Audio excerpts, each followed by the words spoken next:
Il y a des moments dans la vie où Dieu ne chuchote plus. Il avertit, pas pour te faire peur, pas pour te condamner, mais pour te protéger de ce qui pourrait te faire manquer la destinée qu'il a préparée pour toi depuis longtemps. Si tu es tombé sur cette vidéo, ce n'est pas un hasard. Tu aurais pu être ailleurs, faire autre chose, scroller sans t'arrêter. Mais tu es ici, maintenant, parce qu'il y a un avertissement que Dieu place devant toi. Dieu voit ce que tu ne vois pas. Il sait où ta vie se dirige, si tu continues dans certaines habitudes, certains choix, certaines relations ou certains comportements qui étouffent ton appel. Avant que les portes se ferment, avant que l'opportunité passe, avant que ta vocation s'éteigne, Dieu te parle clairement aujourd'hui. Arrête cela. Reviens à ton chemin. Ne laisse rien te voler ce que j'ai prévu pour toi. Ce message n'est pas une coïncidence. C'est une intervention divine. Et la vraie question que tu dois te poser maintenant est simple mais profonde. Qu'est-ce qui t'empêche réellement de répondre à ton appel? Qu'est-ce qui bloque ton obéissance, ta croissance, ton engagement, ton feu intérieur? Parce que Dieu ne t'a pas créé pour une vie ordinaire, mais pour une mission. Et aujourd'hui, il te met en garde pour que tu ne la manques pas. Comprendre la vocation divine. Avant de comprendre l'avertissement divin, il faut d'abord comprendre ce qu'est vraiment la vocation. Beaucoup pensent que la vocation, c'est seulement être pasteur, prophète ou évangéliste. Mais en réalité, la vocation est simplement l'appel unique que Dieu a placé en toi, ce pourquoi tu as été créé, ce qui porte ta vie, ce qui donne un sens profond à ton existence. Ta vocation, c'est la raison pour laquelle tu es sur terre. C'est la mission qui te distingue, la signature divine déposée dans ton âme. La vocation divine possède plusieurs dimensions. D'abord, il y a l'appel personnel, celui qui concerne ton caractère, ta transformation intérieure, ta relation avec Dieu. Ensuite, il y a l'appel fonctionnel, qui englobe ce que tu es appelé à faire. Servir, enseigner, aider, guérir, créer, influencer. Et il y a enfin l'appel d'influence, plus subtil, celui qui touche les vies à travers ton comportement, ton histoire, tes paroles, ton témoignage. Ton appel n'est pas seulement une tâche, c'est une lumière que Dieu veut allumer à travers toi pour toucher d'autres. Dieu révèle rarement la vocation d'un seul coup. Il la dévoile progressivement, à mesure que tu avances, que tu mûris, que tu lui obéis. Il te parle par des désirs profonds, par des passions spirituelles, par des confirmations répétées, par des portes ouvertes ou fermées. Parfois, il utilise des personnes, des rêves, des paroles, ou simplement une conviction persistante dans ton cœur. Dieu ne veut pas seulement que tu connaisses ton appel. Il veut que tu y entres au bon moment, dans la bonne direction, avec le bon cœur. Et c'est justement parce que la vocation est si précieuse que Satan la combat toujours. L'ennemi, c'est qu'un croyant qui marche dans sa destinée devient dangereux pour le royaume des ténèbres. Il sait que si tu découvres ton appel, si tu t'y engages, si tu l'embrasses pleinement, tu vas libérer des vies, briser des chaînes, ouvrir des portes, transformer des atmosphères. Alors il met des distractions, des tentations, des retards, des relations toxiques, des peurs, des doutes, tout coup pour t'empêcher de voir qui tu es réellement. Comprendre la vocation, c'est comprendre que ta vie a un poids, une valeur, une direction. Et si Dieu t'avertit aujourd'hui, c'est parce que ton appel est en jeu. Les signes que Dieu vous avertit. Quand Dieu t'avertit, ce n'est jamais dans le but de te condamner, mais toujours pour te rediriger.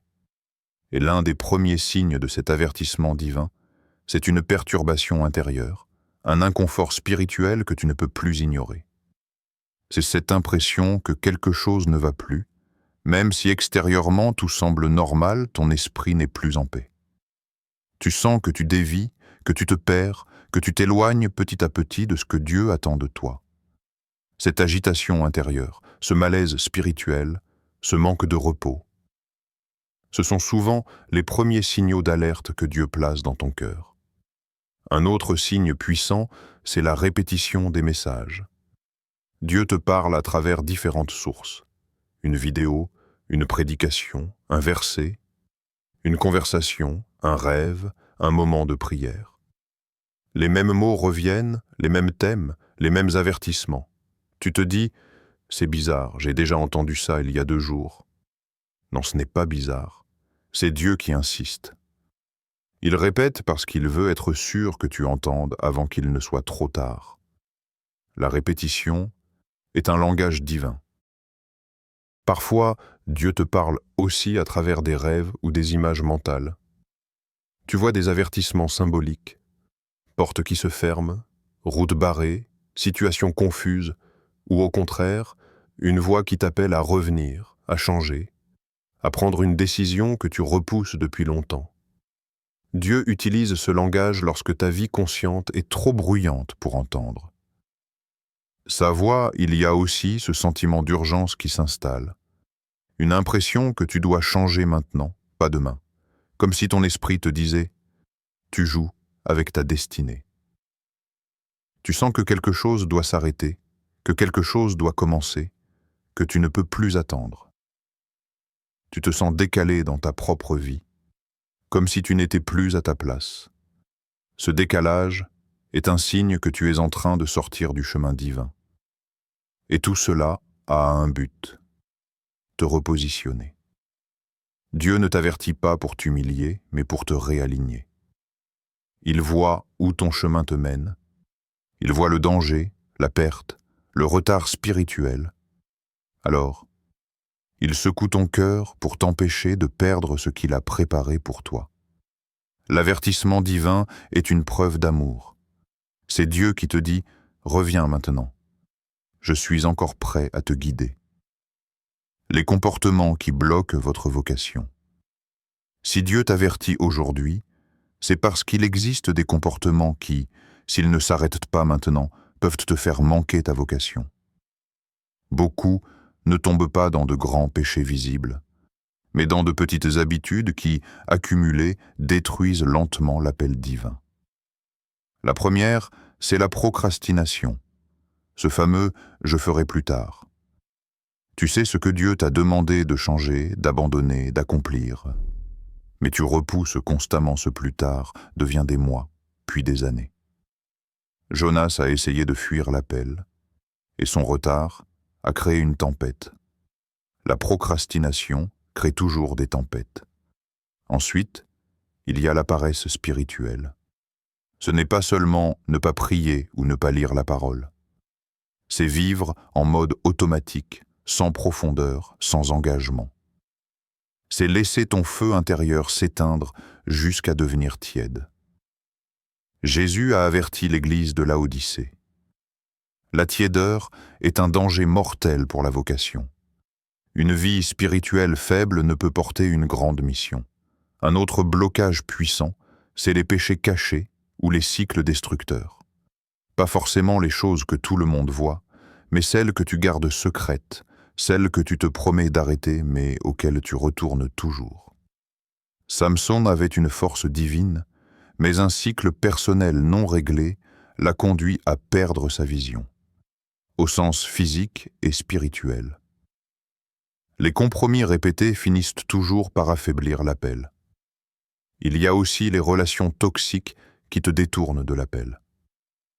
Certaines personnes ne sont pas envoyées par Dieu, mais par l'ennemi pour t'épuiser, te distraire ou te ralentir. Abraham ne pouvait pas entrer dans sa pleine destinée tant que Lot était avec lui. Certaines connexions doivent être coupées pour que ta vocation respire. Autre point. Le manque de discipline. La vocation exige un cadre, une volonté, une constance. David est devenu roi parce qu'il a été discipliné dans le secret, fidèle dans de petites choses, constant dans sa relation avec Dieu, persévérant dans l'humilité.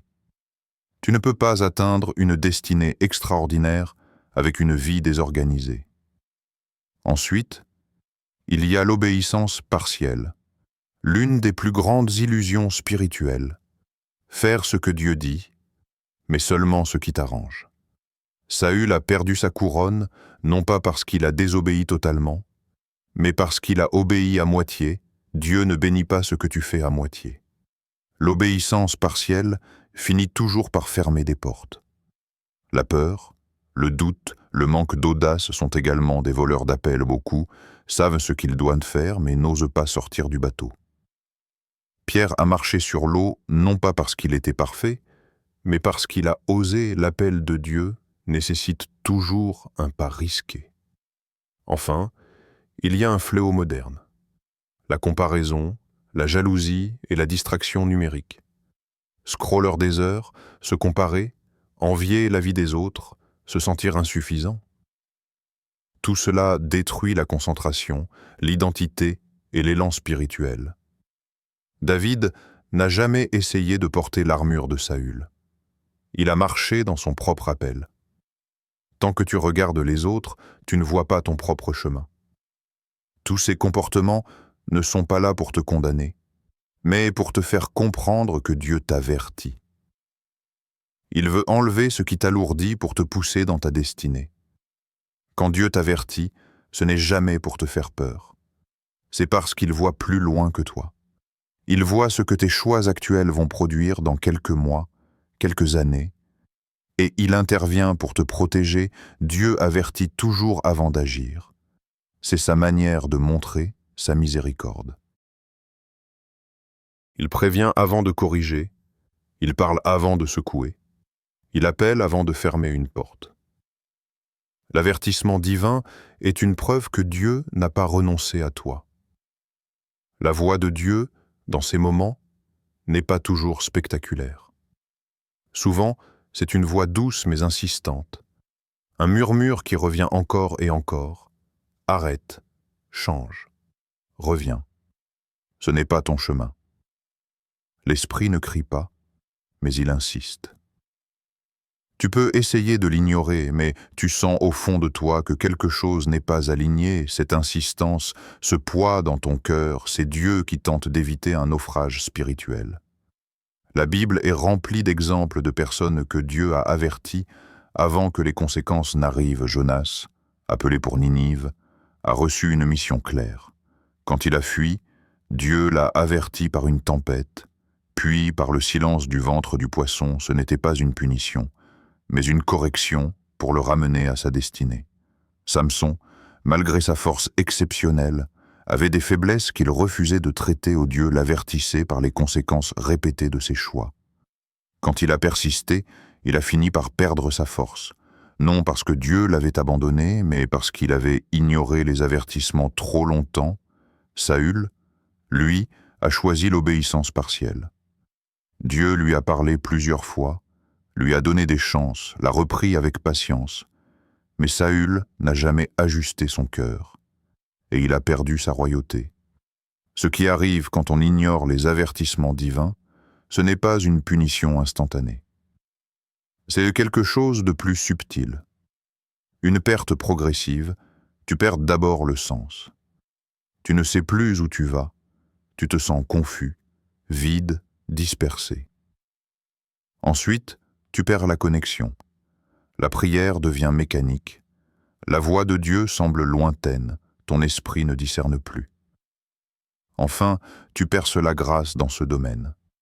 Les portes qui s'ouvraient se ferment, les opportunités se figent, les relations se refroidissent, non pas parce que Dieu te rejette, mais parce que tu t'es éloigné de la voie où sa faveur t'attendait. Quand Dieu t'avertit, ce n'est pas pour t'effrayer, mais pour te réaligner avant qu'il ne soit trop tard. Son avertissement est un acte d'amour, une main tendue, un signal urgent pour te ramener à ce qui t'était destiné depuis le début.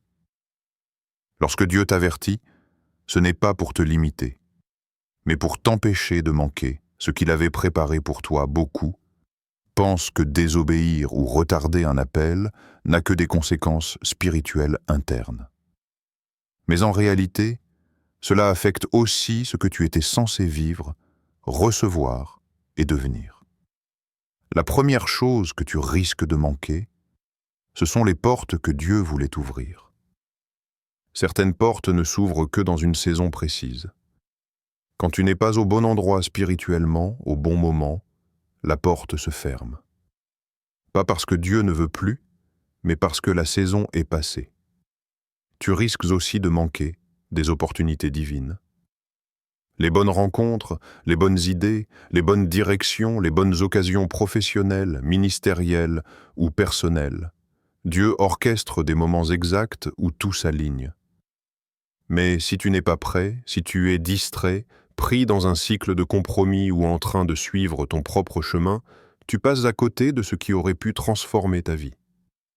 Il y a également les connexions divines que Dieu voulait envoyer sur ta route.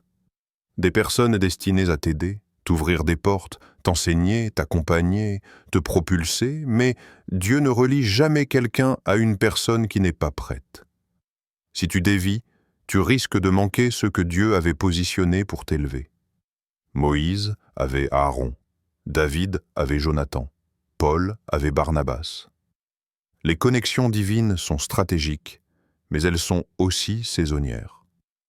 Plus encore, tu risques de perdre du temps précieux, le temps que tu passes dans des cycles destructeurs, des distractions, des retards ou des compromis.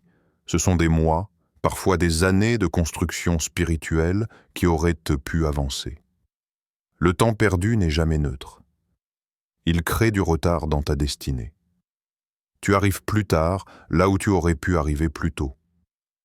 Tout cela crée un retard accumulé dans l'appel de Dieu. Non seulement tu avances plus lentement, mais tu dois ensuite rattraper ce qui a été négligé.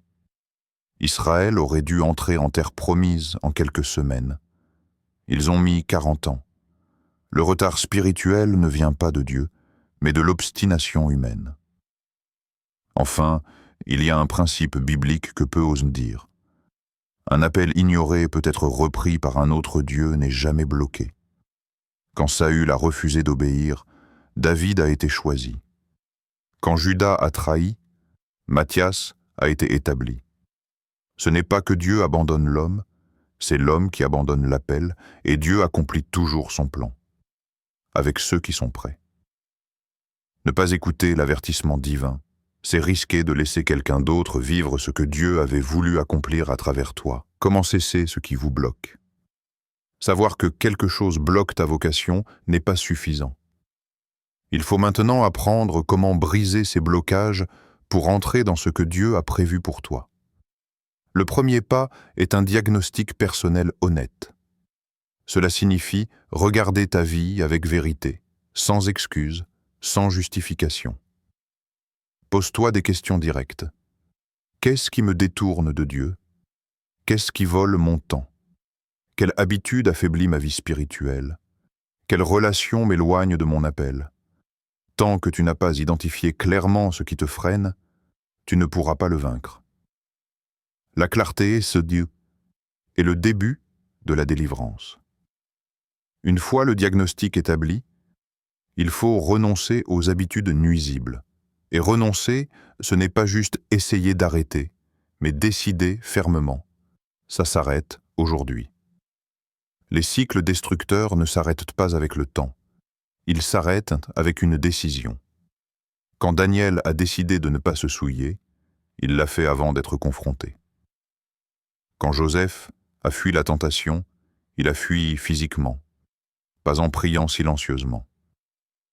Parfois, renoncer exige de couper, supprimer, bloquer, jeter, changer d'environnement. Ensuite, il faut reconstruire ta force intérieure à travers une discipline spirituelle réelle. Prière, lecture de la parole, jeûne, temps de silence. La prière te réaligne, la parole te recentre. Le jeûne brise tes dépendances, le silence te reconnecte à la voix de Dieu. Rien ne remplace ces fondations. Si tu veux une grande vocation, tu dois accepter une grande discipline. Moïse était 40 jours dans la présence de Dieu, Jésus se retirait dans la solitude, David méditait jour et nuit. La destinée ne se construit pas dans le bruit. Puis, il faut apprendre à mettre des limites et faire des choix radicaux. La vocation exige parfois de dire non à ce que tout le monde accepte, de choisir la pureté quand les autres choisissent la facilité. de protéger ton temps, ton esprit, ton cœur. Les limites ne te restreignent pas. Elles te préservent. Sans limite, tu es accessible à tout. Avec des limites, tu deviens aligné avec ton appel. Une étape cruciale consiste à s'éloigner volontairement des personnes et des ambiances destructrices. Certaines personnes éteignent ton feu, minimisent ton appel, te tirent vers le bas, te poussent vers des compromis. Abraham n'a trouvé sa destinée qu'après s'être séparé de Lot. Samson n'a perdu sa force que lorsqu'il s'est lié à la mauvaise personne. L'entourage influence la destinée plus que tu ne le crois. Enfin, voici des exemples pratiques pour changer immédiatement. Supprime les applications, pages ou comptes qui te distraient ou t'entraînent dans le péché. Réorganise ton agenda pour mettre Dieu en premier, même 20 minutes par jour. Décide d'un jeûne stratégique pour briser une mauvaise habitude. Parle moins, réfléchis plus, prie davantage. Prends un carnet et écris noir sur blanc ce que Dieu t'a déjà demandé de faire. Remplace une mauvaise habitude par une bonne. Chaque départ doit être suivi d'une construction. Le changement commence par une décision, mais il se solidifie par une discipline. Dieu t'avertit aujourd'hui parce qu'il veut t'aider à te repositionner. Si tu fais ces pas, même petits mais sincères, tu sentiras ton appel respirer à nouveau, réembrasser ta vocation. Ce n'est pas recommencer à zéro, c'est revenir là où tu t'es arrêté. Dieu n'a pas changé d'avis te concernant. Même si tu as dévié, pris du retard ou laissé ton feu s'éteindre, l'appel est toujours là, intact. La première étape consiste à revenir à ce que Dieu t'a dit au début. Quelles étaient les instructions? Quelle était la vision? Quel était le rêve spirituel que tu portais autrefois? Souvent, ta destinée se trouve dans la première parole que Dieu t'a donnée. Rappelle-toi, relis, médite. Dieu dit souvent, « Reviens à ton premier amour et tout redeviendra clair. » Pour réembrasser ton appel, tu dois ensuite récupérer le feu intérieur. Le feu ne revient pas par hasard, il revient quand tu t'approches de la source. Le feu se ravive dans la présence de Dieu, dans la prière sincère, dans l'adoration authentique, dans une décision renouvelée de marcher avec lui. Ce n'est pas un sentiment, c'est un engagement. Quand Élie a réparé l'autel, le feu est tombé. Quand tu répares ton intérieur, Dieu rallume ce qui semblait éteint. Puis vient une étape essentielle. Réorganiser ta vie autour de ton appel. Tant que ta vie est centrée sur tes émotions, ta routine, tes distractions ou tes peurs, ta vocation restera en arrière-plan. Mais quand tu fais de ton appel une priorité, dans ton temps, ton énergie, tes décisions, alors tout commence à se réaligner. Il ne suffit pas d'aimer l'appel de Dieu. Il faut créer une vie qui le soutient. Réorganise ton agenda, tes habitudes, tes priorités. Ce que tu n'intègres pas consciemment dans ton quotidien finit toujours par s'éteindre. Ensuite, cherche la direction divine à nouveau. Demande à Dieu, « Que veux-tu que je fasse maintenant ?» Même si tu as perdu du temps, Dieu sait comment te repositionner. Il donne des instructions fraîches, des confirmations nouvelles, des chemins inattendus. Moïse a été rappelé à l'appel 40 ans après sa fuite. Pierre a été restauré après son reniement.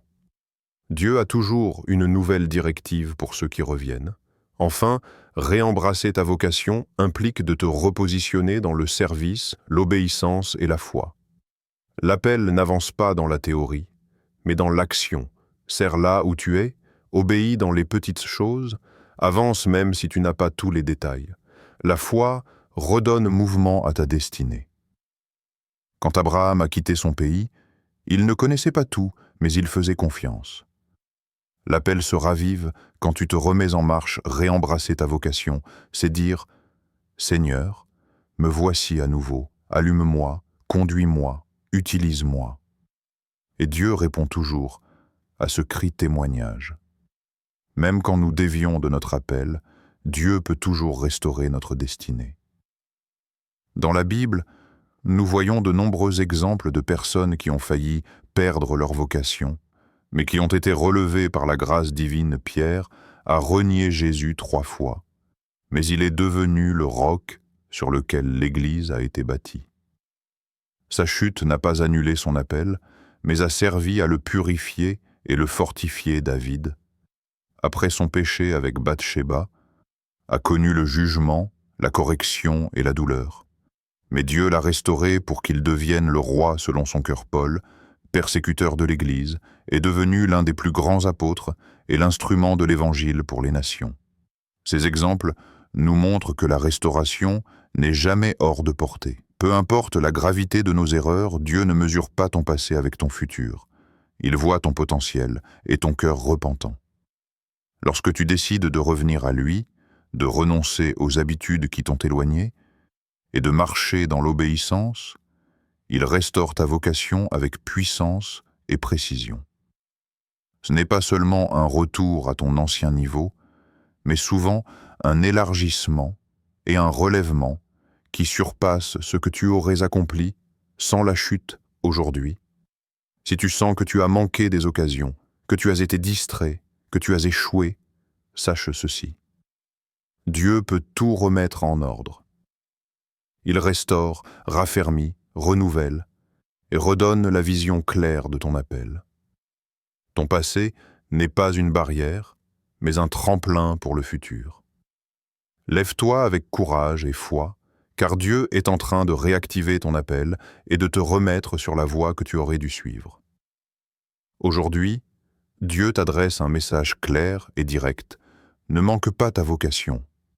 Ce n'est pas un message comme les autres. Ce n'est pas une simple vidéo que tu regardes par hasard. C'est un avertissement divin, un appel à te lever, à revenir dans la destinée que Dieu a préparée pour toi. Si tu vois ce message, Dieu t'avertit maintenant. Il ne veut pas que tu continues à perdre du temps, à te laisser distraire ou à détourner ton regard de ce pourquoi il t'a créé. Ceci est un moment de relèvement. Même si tu as failli, même si tu as chuté, Dieu dit aujourd'hui, il est temps de revenir. Il est temps de marcher dans ton appel. Ce message n'est pas une critique, mais une déclaration d'amour. Dieu connaît ton potentiel, ton feu intérieur, et il refuse que tu laisses passer ce qui t'appartient. Il veut te repositionner, te redonner courage, te remplir de vision et d'audace. Alors, écoute attentivement. Aujourd'hui, prends une décision. Arrête ce qui te bloque, renonce à ce qui t'éloigne, réveille ton cœur et active ton appel. C'est le moment où ton passé ne te retient plus et où Dieu relance le chemin vers ta vocation. La parole que tu entends maintenant est une parole de puissance. Elle ouvre ce qui était fermé, libère ce qui était retenu et rallume le feu de ton destin.